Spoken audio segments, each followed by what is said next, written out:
तो जो दो टॉपिक हमें पढ़ने हैं उन दो टॉपिक का नाम समझ लेते हैं। एक होता है आई और एक होता है अल्फा। आई मतलब moment of inertia, moment of inertia. Alpha होता है एंगुलर एक्सेलरेशन। क्या होता है? तो आई और अल्फा का रिलेशन क्या है? आई और अल्फा का रिलेशन क्या है? पेपर में आता है, derive a relation between moment of inertia I and angular acceleration alpha. ठीक है, इसे आप पेपर में कई बार टॉर्क और अल्फा का रिलेशन भी बोलते हैं। एक ही बात है, आपको करके दिखाएंगे, हम बताएंगे कैसे बनता है, क्या बनता है। अभी तक आप क्या जानते हो? आप यही जानते हो भाई कि सीधे बॉडी चलती है तो एक्सेलरेशन को ए कहते हैं और गोल घूमती है तो अल्फा कहते हैं। ठीक है, कुछ बेसिक की जानकारी की बात दोबारा से कर लेते हैं, ये तुम्हें पता होगा, सारा कुछ क्लियर समझ में आएगा। देखिए, तो एक सिंपल सा फॉर्मूला होता है कि अगर कोई बॉडी लीनियरली चलती है तो उसके एक्सेलरेशन को ए कहते हैं, लेकिन अगर वो बॉडी रोटेट करती है तो उसके एक्सेलरेशन को कहते हैं अल्फा। और जैसे कुछ रिलेशन होता है ए और अल्फा में, देख लीजिए, सीधे चलती है तो स्पीड को कहते हैं वी और गोल घूमती है स्पीड को कहते हैं ओमेगा। तो ये ध्यान से देखो, a is equal to r alpha और v is equal to r omega. ये दो ऐसे फॉर्मूले हैं जो स्ट्रेट लाइन मोशन को गोल वाले मोशन से रिलेट करते हैं। Linear acceleration is equal to r into angular acceleration, linear velocity is equal to r into angular velocity. इन दोनों फॉर्मूलों में आर मतलब रेडियस, क्या? जिस सर्कल में आप घूम रहे हैं उसका रेडियस होता है आर, जिस गोले में आप घूम रहे हैं उसका रेडियस होता है आर। तो ये दो बातें क्लियर हैं आपको, ये दो चीजें बहुत इंपॉर्टेंट हैं, पेपर में कई बार छुटके मुटके एमसीक्यू इनसे हो जाते हैं। A is equal to r alpha, v is equal to r omega. ठीक है, ये फॉर्मूला इसी से डिराइव हुआ है। इसी को डिफरेंशिएट करेंगे तो DV by D T A हो जाएगा और D omega by D T alpha हो जाएगा। ठीक है, तो आपको इससे कोई लेना देना नहीं है अभी, आपको ये दो फॉर्मूले पता होने चाहिए। और क्या पता होना चाहिए आपको? जो जो पता है पहले से उसको रिमाइंड करा रहा हूं कि भाई मोमेंट ऑफ इनर्शिया होता है summation of all M are square, सारे मासेस और उनका जो डिस्टेंस है एक्सिस से, उसके स्क्वायर को अगर आप जोड़ लेते हैं, m1 r1 square plus m2 r2 square plus m3 r3 square, मतलब पूरे सिस्टम को आपने अगर 500 मासेस में तोड़ा है तो हर मास का m मल्टीप्लाइड बाय उसकी एक्सिस से दूरी का स्क्वायर, एम आर स्क्वायर। सारे एम आर स्क्वायर ऐड करने पर आपका moment of inertia of the body आ जाता है। ठीक है, तो ये बात भी हमें पता है मोमेंट ऑफ इनर्शिया के बारे में। आपको एमओआई के बारे में बहुत इंपॉर्टेंट बातें पता होनी चाहिए। फॉर्मूला है उसका सिग्मा एम आर स्क्वायर, समझ रहे हो? Summation of M are square, moment of inertia का फॉर्मूला। अच्छा, और क्या पता होना चाहिए? और ये कि आप पढ़ चुके हैं tau is equal to R F sine theta, हाँ ना बोलो। और angular momentum is equal to R P sine theta. Sure? अच्छी बात है। तो अगर आपको ये पता है और ये पता है, ये तीन फॉर्मूले और ये दो फॉर्मूले, तो अभी जो दो टॉपिक आप करने वाले हैं आपको बेहद आसानी से समझ में आएंगे, कोई मुश्किल नहीं होगी आपके साथ, आप आराम से उन टॉपिक्स को कर पाएंगे। चालू करें भाई, चालू करें? श्योर हो? अच्छा, चलिए देखते हैं क्या कहानी है। रिलेशन बिटवीन टॉर्क एंड, तो यहां लिखा है relation between torque end moment of inertia. इसको ध्यान से देखिए तो क्वेश्चन में कुछ और लिखा है। क्वेश्चन में लिखा है drive relation between torque applied and angular acceleration, और यहां क्या लिखा है? रिलेशन बिटवीन टॉर्क एंड, सारे क्वेश्चन सेम है। और कभी कभी ऐसा आता है drive relation between moment of inertia and angular acceleration. ये तीन तीन नाम है, हाँ तीन तीन नाम है, समझ रहे हो? तीन बंदे हैं बच्चों, टॉर्क, मोमेंट ऑफ इनर्शिया और एंगुलर एक्सेलरेशन। ये फॉर्मूला जो हम निकालने वाले हैं ना अभी, वो इन तीनों, ये तीनों है उस फॉर्मूले में, क्योंकि ये तीनों उस फॉर्मूले में है। तो पेपर में किसी भी नाम से आ जाता है कि टाउ और आई का रिलेशन निकालो, आई और अल्फा का निकालो, टाउ और अल्फा का निकालो, एक ही बात है। तो टाउ, आई, अल्फा तीनों हैं इस फॉर्मूले में। आपने अभी तक टॉर्क का एक फॉर्मूला पढ़ा है आर एफ, क्या पढ़ा है? आर क्रॉस एफ या आर एफ। अभी इसके बाद आप टॉर्क का एक और फॉर्मूला पढ़ने वाले हो जो मैं आपको निकाल के दिखाऊंगा, ध्यान से देखना। तो ये जो रिलेशन है तो छुटका, पर पेपर में आता है। ये दोनों टॉपिक बहुत ज्यादा वास्ट और बड़े नहीं है, पर पेपर में आते हैं। और हम चालू करेंगे इस डेरिवेशन को। जैसे हम रोटेशन की ऑलमोस्ट डेरिवेशन शुरू करते हैं, एक एक्सिस बनाएंगे, फिर एक अजीब से दिखने वाली रिजिड बॉडी बनाएंगे, उसके बाद कुछ मासेस लेट कर लेंगे। यहां पर ले लिया m1 मास, यहां पर ले लिया m2 मास, यहां पर ले लिया m3 मास, ऐसे करते करते बहुत सारे mn, बहुत सारे मास ले लिए। इसकी दूरी का नाम रख दिया r1, इसकी दूरी का नाम, ये दूरी हो जाएगी, और ये nth मास की दूरी rn। सही है।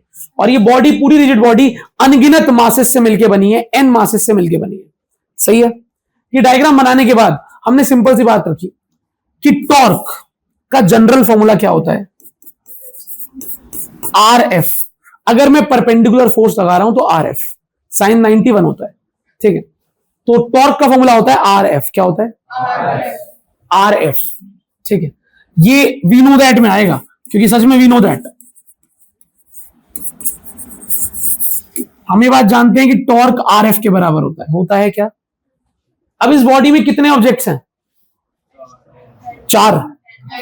अबे 4 तो ड्रॉ कर रखे हैं हम, कितने हैं टोटल माने हमने? n ऑब्जेक्ट्स हैं, तो सब पर टॉर्क लग रहा होगा। क्या? अगर ये बॉडी रोटेट कर रही है तो हर एक मास रोटेट हो रहा होगा। अगर कोई मास रोटेट हो रहा है उसमें टॉर्क तो लग ही रहा होगा भैया। पर ये पूरी एक बॉडी है ना बेटा, बेशक ये पूरी एक बॉडी है, पर पूरी एक बॉडी में जितने भी छोटे छोटे मास आपने इमेजिन करे हैं, घूम तो सारे रहे हैं जो बॉडी घूम रही है। और घूमने के लिए इतने से मास को भी टॉर्क चाहिए और पूरी बॉडी को भी टॉर्क चाहिए। तो अगर हर एक मास घूम रहा है, यानी पूरी बॉडी घूम रही है, तो हर एक मास घूम रहा है, तो हर एक मास पर टॉर्क लग रहा होगा। हर एक मास पर, तभी तो बॉडी घूमेगी। ठीक है। अगर टॉर्क सिर्फ पूरी बॉडी में 500 छोटे छोटे मास हैं और सिर्फ एक मास पर टॉर्क लगेगा, तो सिर्फ वो एक मास घूमेगा, पूरी बॉडी को घूमेगी। ठीक है। तो सब पर टॉर्क लग रहा है और सबकी टॉर्क से मिलकर बन रहा होगा टोटल टॉर्क। क्या बन रहा होगा? तो मैंने यहां पे लिख दिया tau is equal to τ1 plus τ2 plus τ3 plus τ4 dot dot dot τn। सही है गलत है? श्योर। वेक्टर और लगा दिया कि टॉर्क एक वेक्टर क्वांटिटी है। सही हो? अच्छा अब बताना मुझे, τ1 is equal to r1 f1। सही लिखा है? RF सबका रेडियस अलग अलग है, r1 f1। अरे नहीं आया। अच्छा, इज इक्वल टू r1। क्या आप जानते हैं, मैं तो जानता हूं, आप भी शायद जानते हो कि फोर्स होता है मास इंटू एक्सेलरेशन। क्या होता है? तो मैंने फोर्स को खोल दिया m1 इंटू a1। सही खोला? m1 into a1। श्योर। तो मैं यहां पे ना बीच में लिख देता हूं कि मैंने क्या लगाया है इसमें। मैंने लगाया है F is equal to m में। अगला स्टेप देखना, A होता है R अल्फा के बराबर। A इज इक्वल टू, तो मैंने यहां पर इक्वल टू में लिख दिया R1 M1 और A1 की वैल्यू R1 अल्फा। समझ रहे हो? नहीं आया समझ में? इस स्टेप में मैंने A को R अल्फा पुट कर दिया। टॉर्क का जनरल फॉर्मूला RF, इसमें F की वैल्यू MA, यहां पर A की वैल्यू R अल्फा। दोबारा से पूछ लो मुझसे, कोई दिक्कत नहीं है मुझे। मैं इसको ऐसे ना करके आपकी समझ में आ जाए, इसलिए मैं इसको वर्टिकल कर देता हूं। आ गया था? श्योर हो? तो अब बता दो क्या लिखा था मैंने। τ1 is equal to R1 F1। F1 किसके बराबर होता है? तो τ1 is equal to R1 M1 A1। सही है? अच्छा, फोर्स MA के बराबर था। अब यहां बताओ, R1 M1 A1 की वैल्यू अल्फा 1 नहीं, अल्फा सबका सेम होता है। जब कोई बॉडी रोटेट होती है तो हर एक पार्टिकल का अल्फा और हर एक पार्टिकल का ओमेगा सेम होता है। सही है? नहीं आया? श्योर हो? पक्की बात है? तो τ1 का पूरा आ गया एक m यानी m1 R1 into R1 into alpha. Sure? तो जैसे ही आप यहां तक पहुंचोगे, इसके बाद आप सिमिलरली लिख दोगे। क्या क्या लिखोगे? τ2 is equal to m2 R2 का square alpha, τ3 is equal to m3 R3 square alpha, τ4 is equal to m4r4 square tau n is equal to mn rn square alpha. समझ रहे हो? टाउ 1 आ गया मास r स्क्वायर अल्फा, तो सारे torque आ जाएंगे मास r alpha, मास r का square alpha, मास r का square alpha. बस टाउ 1 में सब में 1 पुट कर दिया, टाउ 2 में 2, टाउ 3 में 3। नीचे लिखा है tau n is equal to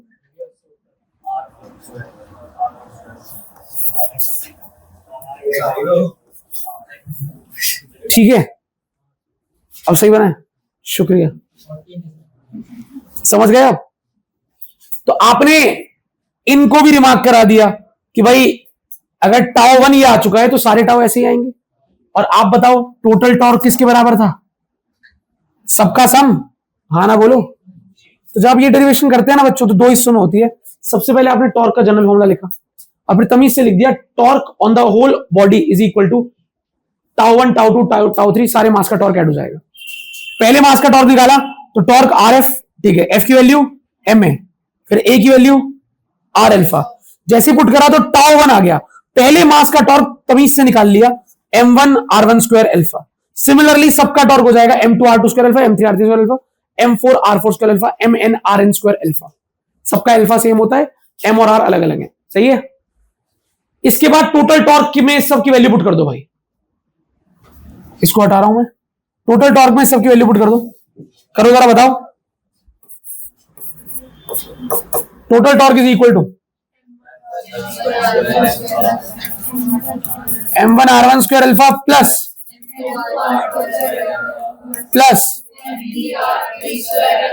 dot dot dot. सही है?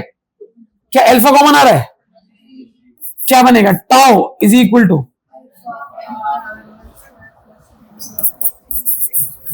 m1 plus